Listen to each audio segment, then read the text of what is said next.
नमस्कार, मैं सुमित कुमार, प्रदेश समाचार में आपका हार्दिक स्वागत है। आज हम लाडपुर गांव में, हाथरस जिले के लाडपुर गांव में प्रधान जी से यहाँ पे बात करेंगे, यहाँ के विकास को लेकर हैं, समस्याओं समाधान को लेकर। प्रधान जी, आपका नाम?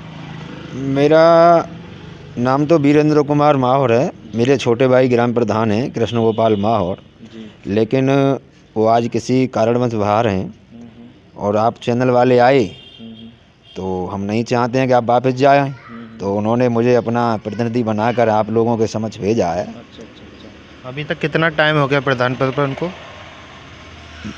अभी करीब 8 महीने हुए हैं। अच्छा। मई में चुनाव हुआ था, अप्रैल में चुनाव हुआ, मई में परिणाम आए थे। अभी 8 महीने के करीब हुए हैं। अभी तक क्या क्या कार्य हो चुके? लाडपुर ग्राम पंचायत में कार्य करीब हमने इंटरलॉक के कराए हैं। करीब 25 लाख रुपए का इंटरलॉक का काम करा चुके हैं। और लाडपुर का मजरा है एक नगला ब्राह्मण, वहाँ भी काम कराए हैं। एक मजरा है नगला झंडू, वहाँ भी काम कराया है इंटरलॉक का। और अन्य काम भी कराए हैं, जैसे कि मेन समस्या जो होती है गांव की, वो जल निकासी की होती है। अच्छा। जिस गांव में जल निकासी का साधन अगर कमज़ोर है, उस गांव का कभी विकास संभव नहीं है। तो हमने अपना एक ही उद्देश्य बनाया है कि ग्राम पंचायत में जल भराव से हर समय मुक्ति मिली रहे। हमारी जनता इसी बात में खुश है। कितने कैंडिडेट खड़े हुए थे उस टाइम पे? हमारे टाइम पर 9 कैंडिडेट खड़े हुए थे। अच्छा। आप कितने वोटों से विजयी हुए थे? 438 वोटों से विजयी हुए थे। अच्छा। तो यहाँ जैसे कि कोरोना उस टाइम पे काल था, तो पुराने वाले प्रधान जी की क्या क्या योजनाएं रही थी उस टाइम पे? क्या कहा? जैसे कोरोना रहा था उस टाइम पे, तो क्या क्या इस गांव में योजनाएं रही थी? कोरोना के समय शासन प्रशासन की जो भी मदद मिली ग्राम पंचायत के लोगों को, वो बराबर मिली है। और जो कोरोना के वैक्सीन का टीकाकरण है, हमारे यहाँ 100% पहली डोज पूरी हो चुकी है। और दूसरी डोज के लिए भी हमारा गांव 65% लक्ष्य की तरफ बढ़ गया है। अच्छा, तो मतलब कितना % हो चुका है यहाँ का वैक्सीन? पहला डोज तो मेरा मानना यह है कि 98% पहला डोज हो चुका है। और सेकंड डोज? सेकंड डोज भी क्या कहते हैं 65% हो गया है। आपका हो गया? हाँ, मेरा हो गया। अच्छा। जैसे कि प्राइमरी स्कूल में खाना जो मिलता है, वो किसकी देखरेख में मिलता है यहाँ का? ऐसा है कि पहले क्या कहते हैं जो खाना वितरित होता था, तो वो एक समिति बनाई जाती थी विद्यालय में, और उसकी देख रेख में काम होता था। अच्छा। अब क्या है कि विद्यालय की ओर से या जिला वैसे शिक्षा अधिकारी के यहाँ से किसी फर्म को ये टेंडर दे दिया गया, खाना बाहर से आता है। अच्छा। लेकिन यह है मानना कि खाना सही आ रहा है। हाँ। फिर भी किसी की देख रेख में? हाँ, देख रेख में हम भी चेक करते हैं। गांव के लोग भी आते हैं, वो चेक करते हैं। और ये आंगनबाड़ी का जो खाना वाना जो मिलता है, वो आपको देख रेख में आंगनबाड़ी का तो खाना नहीं मिलता अब उनको, तो जब कोरोना काल की वजह से पोषाहार मिल रहा है। और आंगनबाड़ी हमारे यहाँ इतना काम अच्छा कर रही हैं, जबकि आंगनबाड़ी तो जो मेन आंगनबाड़ी हैं रिटायर हो चुकी हैं। दूसरी उनको चार्ज, पड़ोसी गाँवों की आंगनबाड़ियों को चार्ज दे रखा है। बाल पुष्टाहार की जो शासन की योजना है, उसके अनुरूप ये अपना क्या कहते हैं पुष्टाहार वितरित कर रहे हैं। आज ही वितरित हो रहा है गाँव में। और नरेगा का कार्य यहाँ का कितना हो चुका, क्या करेगा? मनरेगा का कार्य थोड़ा पहले धीमी गति से हमारे यहाँ चला था, और अब मनरेगा पे हमारा काम पूरा ध्यान, हमारा फोकस है कि मनरेगा से जितना भी काम ज़्यादा से ज़्यादा हो सकेगा हम ग्राम पंचायत में काम कराएंगे। अच्छा। और कायाकल्प का कार्य कितना हो चुका है यहाँ? कायाकल्प तो ऐसा है कि आज वित्तीय वर्ष पिछले में कायाकल्प का काम मेरा मानना यह 80% पूरा हो गया था। अब ये जो पंचायत घर पे आप जहाँ बैठे हैं, इसमें अभी हमने कायाकल्प कराया है।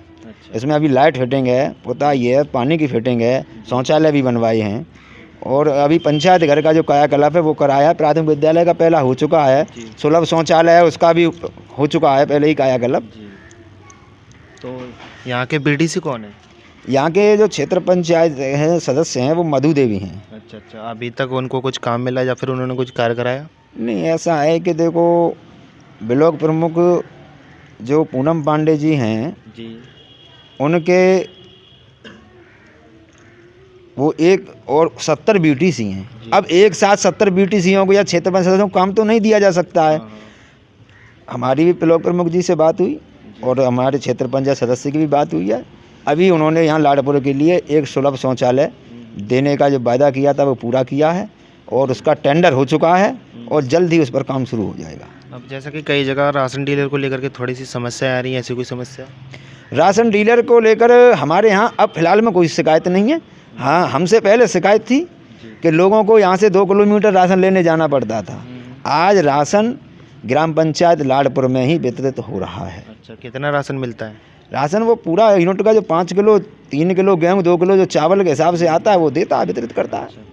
हाँ? तो राशन पूरा मिल रहा है यहाँ? हाँ, राशन पूरा मिल रहा है। और जैसे कि सरकार द्वारा योजनाएं आ रही हैं, वृद्धा पेंशन है और ई श्रम कार्ड बनवाए जा रहे हैं, तो आप ये सब करा रहे हो?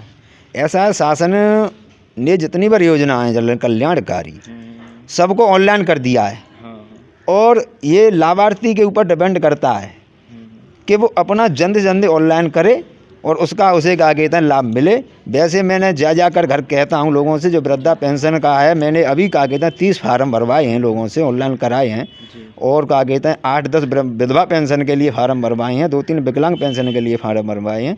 और जल्द ही क्या कहते हैं ये चुनाव के बाद में ये सब पेंशन इन लोगों की स्वीकृत हो जाएंगी। जैसा कि विधानसभा चुनाव को लेकर के थोड़ी सी बातें करना चाहूँगा, तो उसमें क्या चल रहा है यहाँ, क्या क्या मुद्दे रहने वाले हैं अब? देखो, विधानसभा चुनाव के मुद्दे यहाँ बहुत हैं। हमारा लाडपुर एक तो यहाँ से 2-2 MP 2-2 विधायक इस गांव के रहे, किसी पार्टी से रहे होंगे, मैं किसी पार्टी पर टीका टिप्पणी नहीं कर रहा हूँ, लेकिन लाडपुर का विकास उन्होंने बिल्कुल नहीं किया है। और लाडपुर के जो मुद्दे हैं विकास के, सबसे ज़्यादा मुद्दा है हाथरस जलेसर रोड, जो कि उस पर गड्ढे हैं। क्षेत्रीय लोगों को, हमारे गांव के लोगों को परेशानी होती है। हाथरस की वो लाडपुर की मेन बाज़ार की सड़क है, वो भी जर्जर हालत में है। और यहाँ पर उन्होंने प्रदेश सरकार के द्वारा या भारत सरकार के द्वारा, यहाँ के MP या विधायक के द्वारा कोई भी काम लाडपुर के अंदर नहीं किया गया है। ऐसे ही वीडियोस देखने के लिए सब्सक्राइब करें प्रदेश समाचार नेटवर्क और लेटेस्ट वीडियोस के नोटिफिकेशन के लिए बेल आइकन दबाना ना भूलें।